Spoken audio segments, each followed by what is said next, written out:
Hello friends, royal school YouTube channel में आपનું સ્વાગત છે। હું Harsh Shrivastava, physics teacher, royal school Dhanera.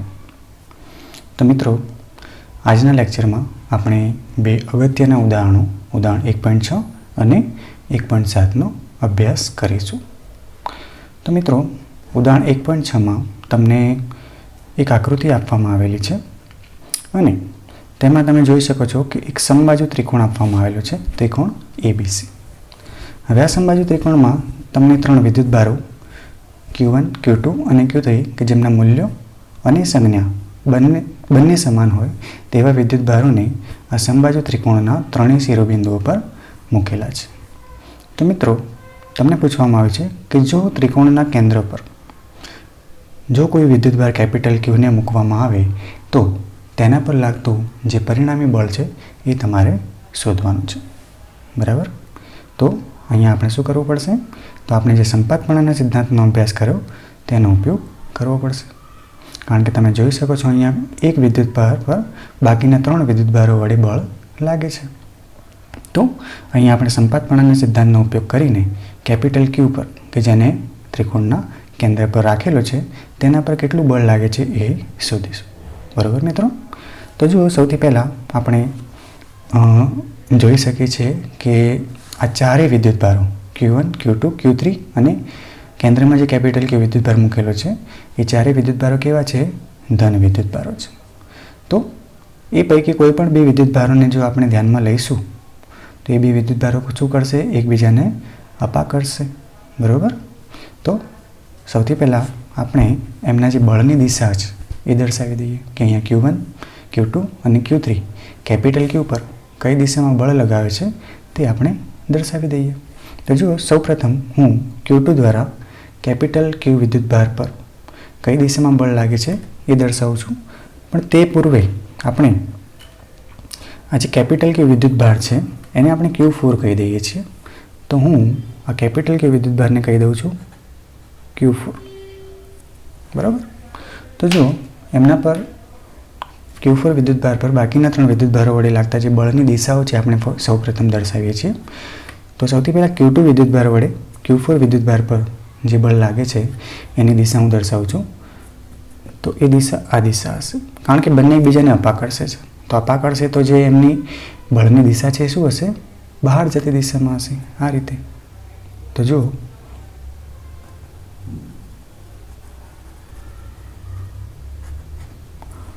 Q2 દ્વારા Q4 પર આ દિશામાં બળ લાગશે, બરાબર? આ બળને આપણે શું નામ આપીશું? તો આપણે કુલમ્બના નિયમના સદિશ સ્વરૂપમાં જોયું હતું કે આપણે આ પ્રકારના જે બળ છે એને કેવી રીતે નામ આપીએ છીએ? તો F। કયા વિદ્યુતભાર પર બળ લાગે છે? તો 4 ઉપર લાગે છે।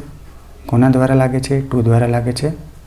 તો આને આપણે શું કહીશું? F4 2, બરાબર? હવે તમે જુઓ કે Q3 વડે પણ Q4 પર બળ લાગશે અને એ પણ કઈ દિશામાં હશે? તો આ દિશામાં હશે। તો એને આપણે દર્શાવીએ સદિશ દ્વારા। તો તમે જુઓ, એને આપણે આ રીતે દર્શાવીશું,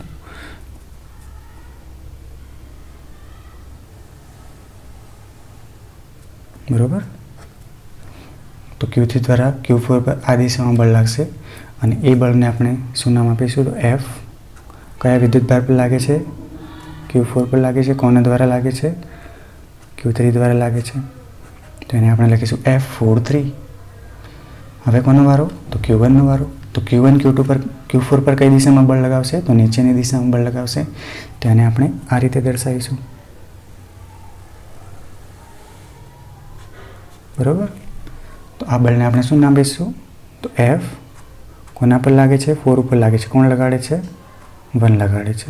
તો F4 1, બરાબર? તો આ આપણે ત્રણેય બળો દિશા સહિત દર્શાવી દીધા, ત્રણેય અપાકર્ષી બળ છે।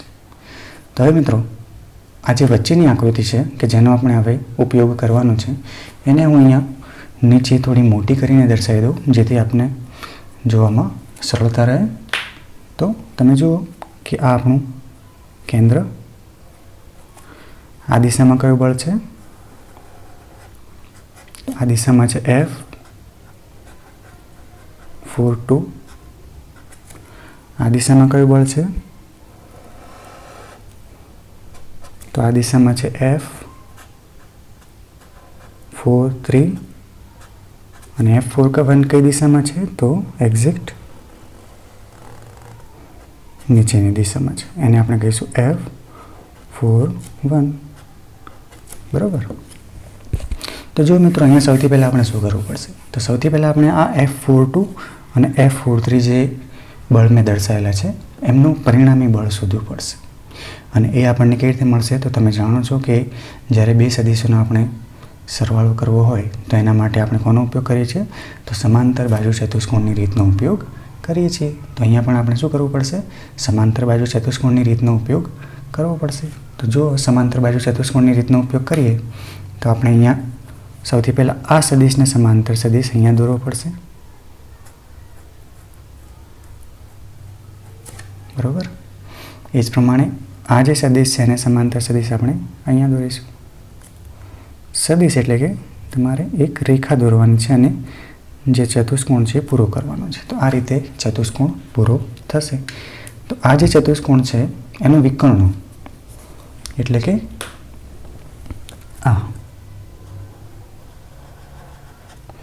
આ શું થશે, આપણું પરિણામી સદિશ થશે. બરાબર છે. આ પરિણામી સદિશને હું નામ આપી દઉં છું F'. ઓકે. તો આપણે F' શોધવાના છે મિત્રો. પછી શું કરીશું, તો F' અને F4 1 તમે જોઈ શકો છો એકબીજાની વિરુદ્ધ દિશામાં છે, તો એમના વચ્ચે બનતો ખૂણો કેટલો હશે, 180 અંશ હશે. તો અહીંયા આપણે શું કરવું પડશે, F' મેળવીને F4 મેળવીશું અને બંનેનો સરવાળો કરીશું એટલે આપણને વચ્ચે જે વિદ્યુતભાર મૂકેલો છે કેપિટલ Q એના પર લાગતો પરિણામી બળ મળી જશે. બરાબર.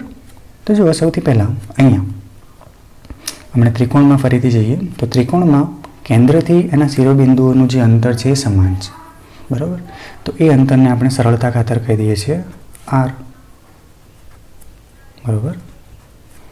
કેન્દ્રથી દરેક શિરોબિંદુનું અંતર સમાન છે તો એ અંતરને મેં નામ આપી દીધું અંતર R. બરાબર. હવે તમે બીજી એક વસ્તુ નોટિસ કરો અહીંયા કે આપણે AOની વાત કરીએ, AO, તો AO માટે A પર રહેલો વિદ્યુતભાર શું છે, સ્મોલ q છે. O પર રહેલો વિદ્યુતભાર શું છે, કેપિટલ Q. એ જ પ્રમાણે BOની વાત કરીએ તો B પર રહેલો વિદ્યુતભાર શું છે, સ્મોલ q. O પર એટલે કે કેન્દ્ર પર રહેલો વિદ્યુતભાર શું છે, કેપિટલ Q. એ જ પ્રમાણે COની વાત કરીએ તો C પર રહેલો વિદ્યુતભાર સ્મોલ q અને O પર રહેલો વિદ્યુતભાર કેપિટલ Q છે. એનો મતલબ કે AO, BO અને CO આ ત્રણેય જોડમાં એમના અંત્યબિંદુઓ પર વિદ્યુતભારો સમાન છે. બીજું કે એમની વચ્ચેના અંતરો પણ કેવા છે, સમાન છે.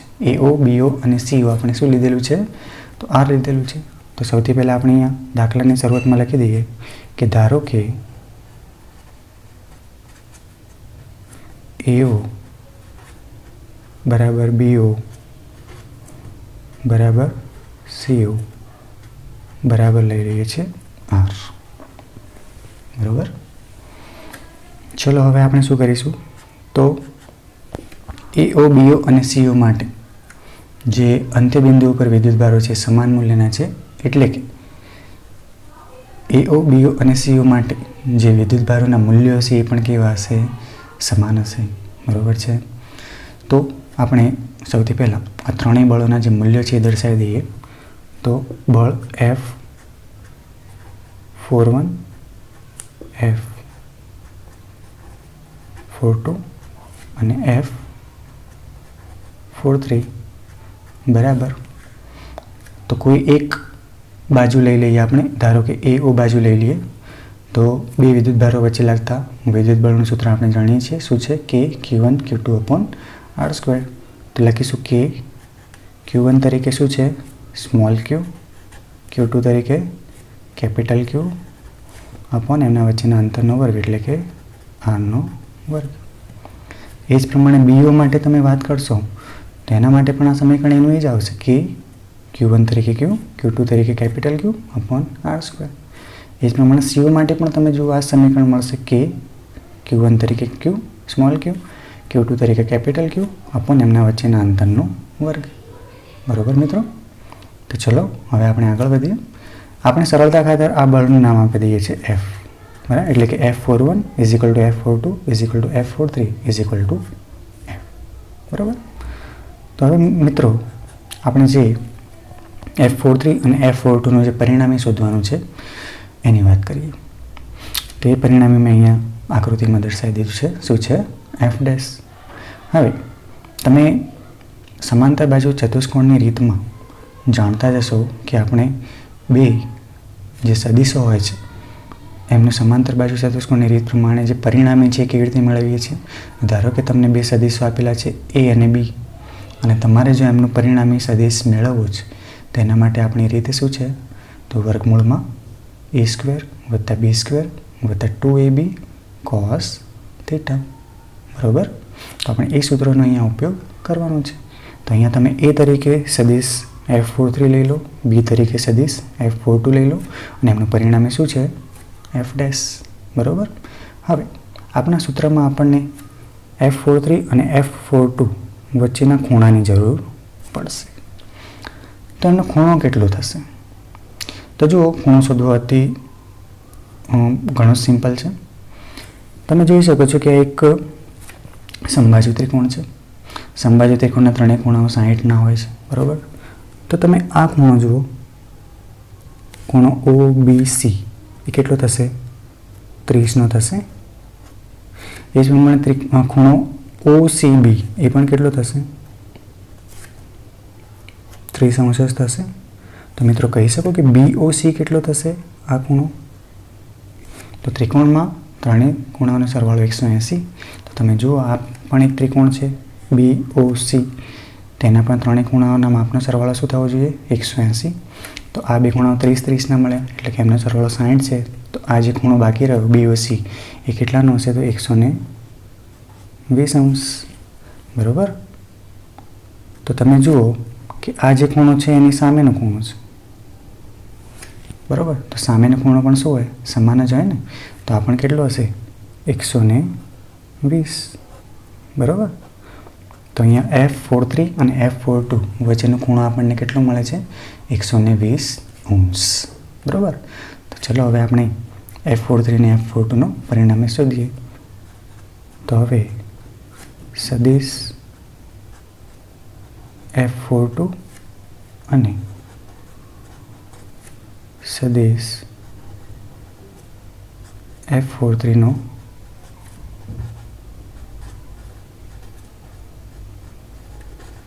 પરિણામી, તો એને આપણે નામ આપીશું શું? F dash. સૌથી પહેલાં આપણે એનું મૂલ્ય મેળવી લઈએ. તો મૂલ્ય માટે વર્ગમૂળમાં શું લખીશું? F42² પ્લસ F43² પ્લસ 2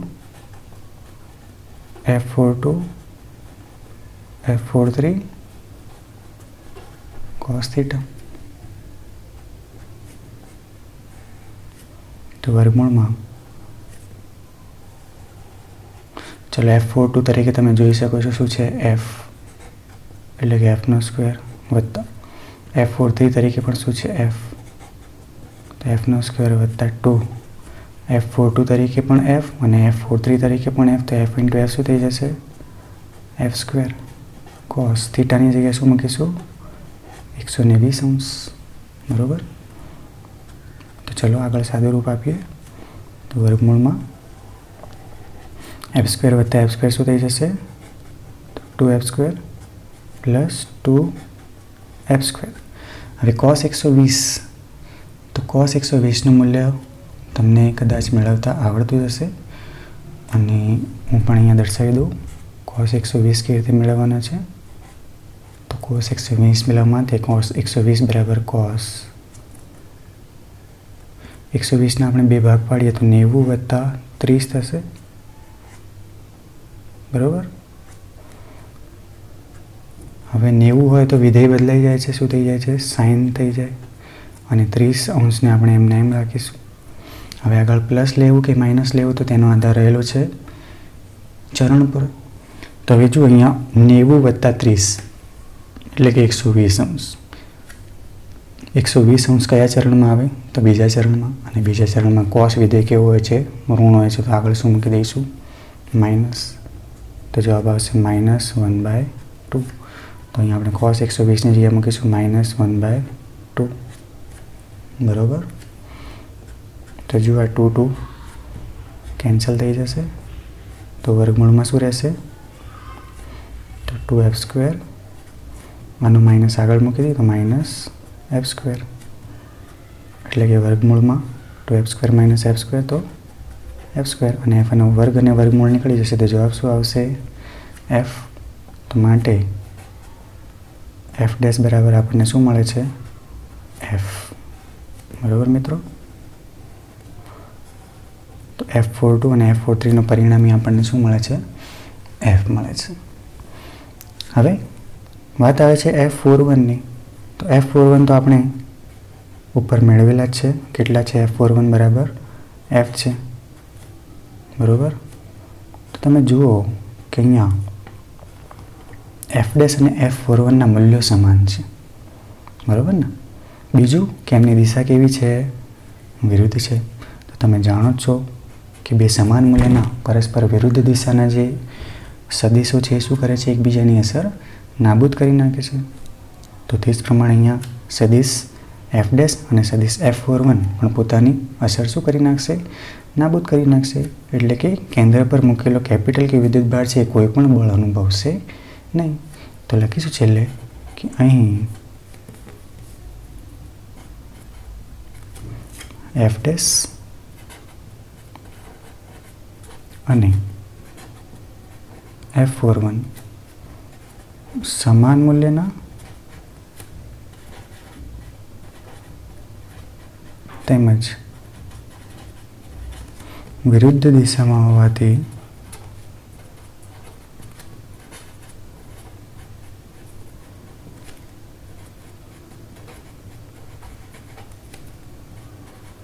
તેમનું પરિણામી શૂન્ય બને છે. આમ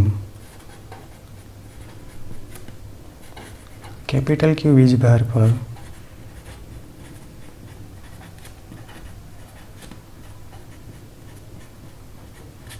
લાગતું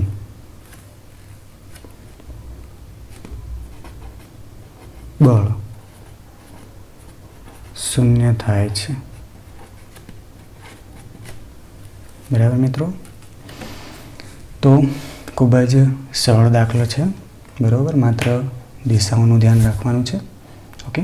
તો આને પ્રેક્ટિસ કરતા રહેજો. હવે આપણે એના પછી જોઈએ છીએ ઉદાહરણ નંબર 1.7. આનો સ્ક્રીનશોટ લઈ લેજો. ઓકે. તો હવે આપણે જોઈએ ઉદાહરણ 1.7. તો મિત્રો ઉદાહરણ 1.7 પણ જોવા જઈએ તો ઉદાહરણ 1.6 જેવું જ છે, પરંતુ આમાં તમને થોડું જે પ્રશ્ન કરેલો છે થોડો અલગ છે. અહીંયા પણ તમને એક સમબાજુ ત્રિકોણ આપવામાં આવે છે, ત્રિકોણ ABC, અને એના ત્રણેય શિરોબિંદુઓ પર વિદ્યુતભાર Q1, Q2 અને Q3 મૂકવામાં આવેલા છે. એમાં જે શિરોબિંદુ A છે તેના પર વિદ્યુતભાર Q1 મૂકવામાં આવે છે, જેનું મૂલ્ય Q.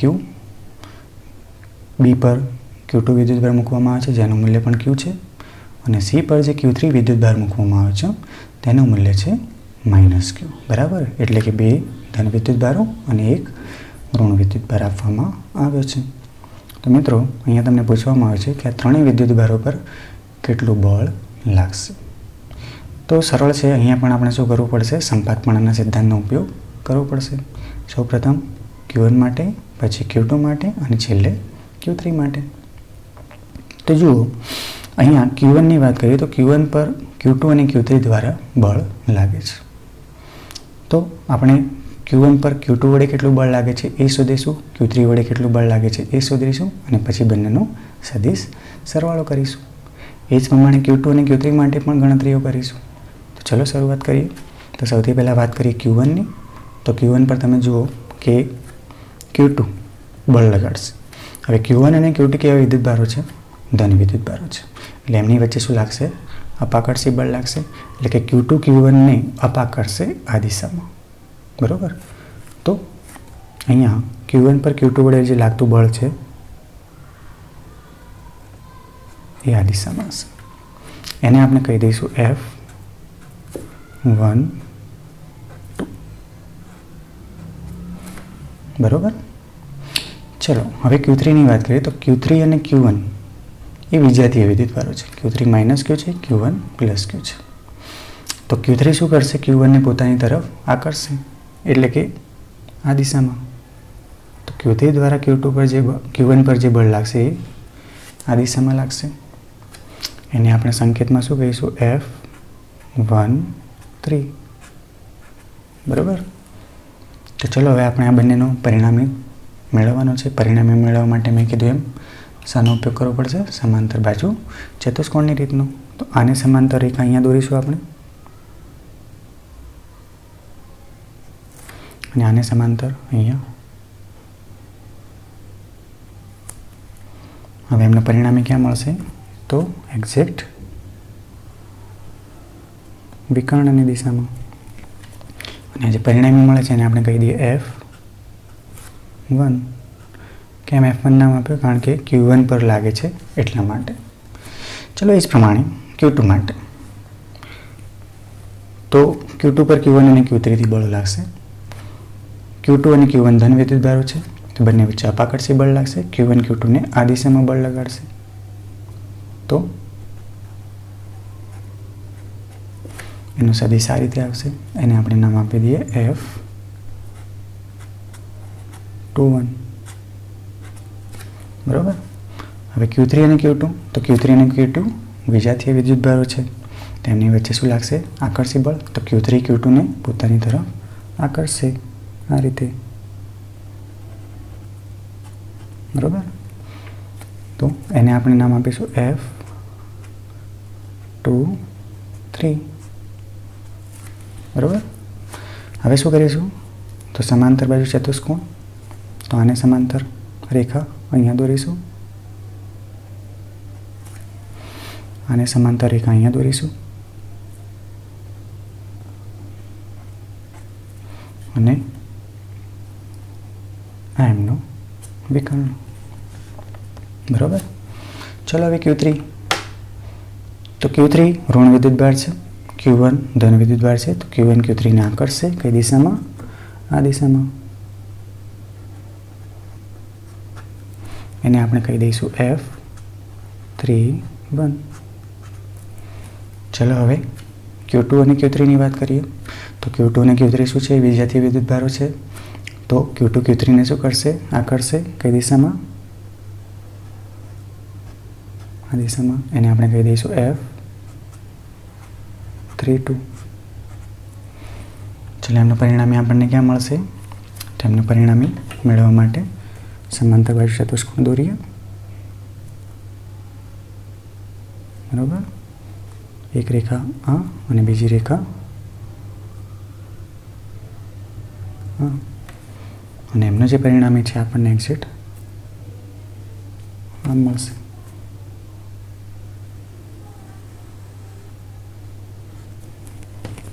બરાબર. એને આપણે કહી દઈશું F3. બરાબર. ઓકે. તો હવે આપણે પરિણામી સદિશો તો દર્શાવી દીધા. અહીંયા F2. હવે એમની વચ્ચેના ખૂણા મિત્રો. તો જો અહીંયા F12 અને F13 વચ્ચેના ખૂણાની વાત કરીએ તો એ કેટલો હશે? તો અહીંયા તમને સમબાજુ ત્રિકોણ આપેલો છે.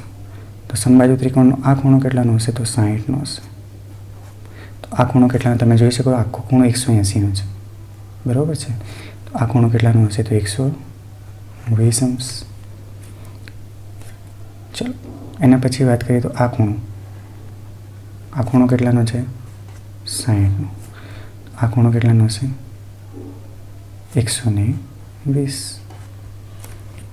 હવે વાત કરીએ આ ખૂણાની. તો આ ખૂણો તો સીધે સીધે દેખાઈ આવે છે. કેટલાનો છે? 60નો. બરાબર. તો આ આપણી આકૃતિ થશે. હવે બાકી શું રહ્યું? સમીકરણ લાગુ પાડવાનું. તો સમીકરણ લાગુ પાડીએ એના પહેલાં તમે અહીંયા જોઈ શકો છો કે અહીંયા ત્રણેય વિદ્યુતભારોના મૂલ્યો સમાન છે. ભલે आ ऋण विद्युतभार रह्यो अने आ बंने धन विद्युतभारो रह्या, परंतु एना मूल्यो तमे जुओ समान छे, क्यू क्यू क्यू। बीजुं एमनी वच्चेना अंतरो पण समान छे, एल एल एल। एनो मतलब के एमनी वच्चे जे बळનું मूल्य छे ए समान छे। दिशा जुदी जुदी होई शके परंतु मूल्यो ज केवा छे तो समान छे। तो अहींया पण आगळना दाखलानी GeM F12 F13 F23 F21 અને F31 F32 केवा छे बधा ज समान मूल्योना छे। ओके, तो सौथी पहला આપણે એ લખી નાખીએ કે અહીં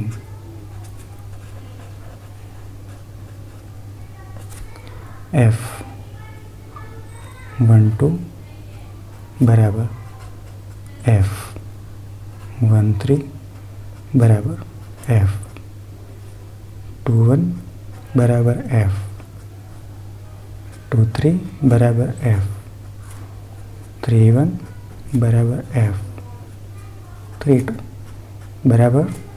चलो शू थशे? तो आपणुं सूत्र K Q1 Q2 R square. तो K Q1 तरीके कोईपण एक बाजू लई लो तमे, ए बी बी सी अथवा तो सी डी। तो आपणे ए बी लईए तो Q1 तरीके Q, Q2 तरीके पण Q छे तो एने आपणे Q स्क्वेर करी नाखीशुं भाग्या एमनी वच्चेना अंतरनो वर्ग एटले के एल स्क्वेर। तमे कोईपण बाजू लई लो, बी सी लई लो, सी डी लई लो, बधा माटे बळना मूल्य समान ज छे। आने आपणे सरळता खातर शुं कही दईशुं F। तो चलो सौथी पहला आपणे F1 ની गणतरी करिए तो अहींया करीशुं। तो चलो F1 तरीके सूत्र बनशे वर्गमूळमां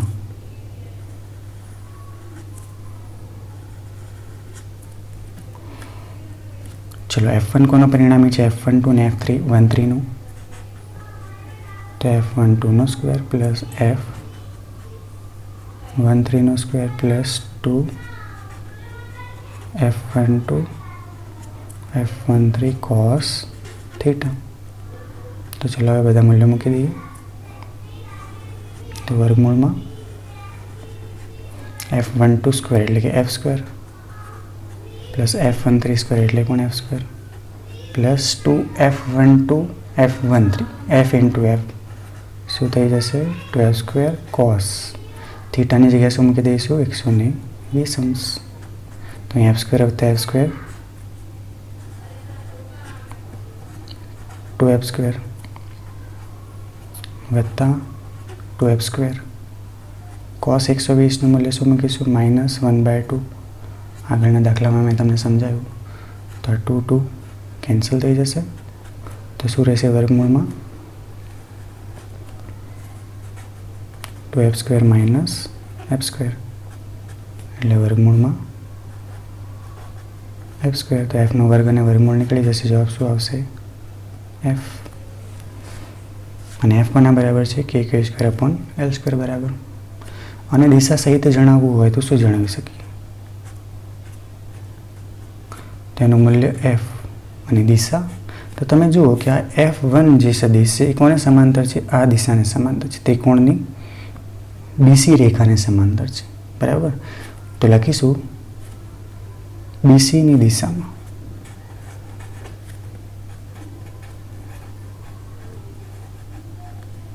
बराबर। चलो F2 की गणतरी करिए। तो आज प्रमाणे वर्गमूल में F2 कोनो परिणामी है तो F23 और F21 तो F21 square plus F23 square plus 2 F21 F23 cos theta. तो कीमत मूकीए वर्गमूल में F21 नो स्क्वेर एटले F स्क्वेर F23 नो स्क्वेर एटले पण F स्क्वेर वत्ता 2 F21 into F23 F square cos theta की जगह 120 अंश। तो वर्गमूल में F स्क्वेर वत्ता F स्क्वेर 2F स्क्वेर वत्ता 2F स्क्वेर cos 120 एटले -1/2 2 2 कैंसल। तो शू रहेशे वर्गमूल में 2F square minus F square एटले के वर्गमूल में એફ સ્ક્વેર, વર્ગ અને વર્ગમૂળ નીકળી જશે, જવાબ આવશે એફ. તો અહીંયા પણ જો આને દિશા સહિત દર્શાવવું હોય તો શું દર્શાવી શકીએ? તો સદિશ F2 બરાબર મૂલ્ય F અને દિશા.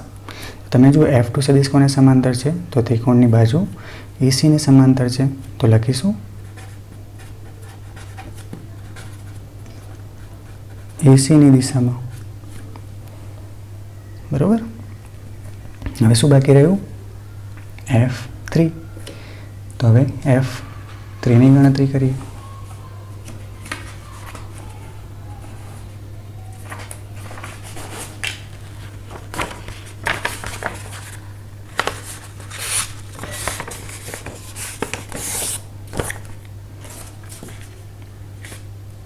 જુઓ મિત્રો, F3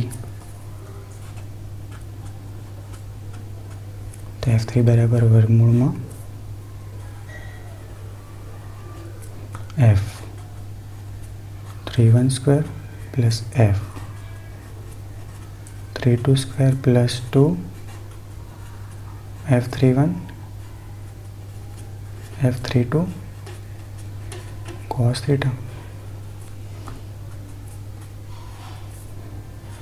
વર્ગમૂળમાં F31 સ્ક્વેર. તો તમે જોઈ શકો F31 કોના બરાબર છે? F બરાબર તો F સ્ક્વેર. F32 પણ F બરાબર તો F સ્ક્વેર વત્તા 2 F31 F32 એટલે F into F F cos θ. θ બરાબર 120, બરાબર ને? ના, 120 નથી. તમે જુઓ અહીંયા કેટલા છે? 60°. બરાબર. તો વર્ગમૂળમાં F સ્ક્વેર વત્તા F સ્ક્વેર 2F સ્ક્વેર વત્તા અહીંયા સ્ક્વેર લખીશું F સ્ક્વેર cos 60ની કિંમત તમે જાણો છો શું છે? 1/2. તો આનો 2 કેન્સલ થઈ જશે. તો વર્ગમૂળમાં શું રહેશે? 2F સ્ક્વેર વત્તા F સ્ક્વેર. 2F સ્ક્વેર વત્તા F સ્ક્વેર તો શું થશે? 3F square. તો 3નું વર્ગમૂળ આપણે એમને એમ રાખીશું અને Fનું વર્ગ અને વર્ગમૂળ કેન્સલ કરીશું તો જવાબ આવશે F. તો આ મૂલ્ય એની દિશા દર્શાવી. તો તમે જુઓ F3 જે છે એ રેખા AB જે છે એને લંબ છે. તો લખીશું જે રેખાખંડ AB છે ને લંબ. બરાબર. તો આ આપણું મળી ગયું F3. તો બંને ખૂબ જ સરળ દાખલા છે મિત્રો. ઓકે, તો આની બને એટલું પ્રેક્ટિસ કરજો. ઓકે, નેક્સ્ટ લેક્ચરમાં નવી થિયરી સાથે ફરી મળીશું. ત્યાં સુધી ચેનલને લાઈક, શેર અને સબસ્ક્રાઈબ કરો. Thank you.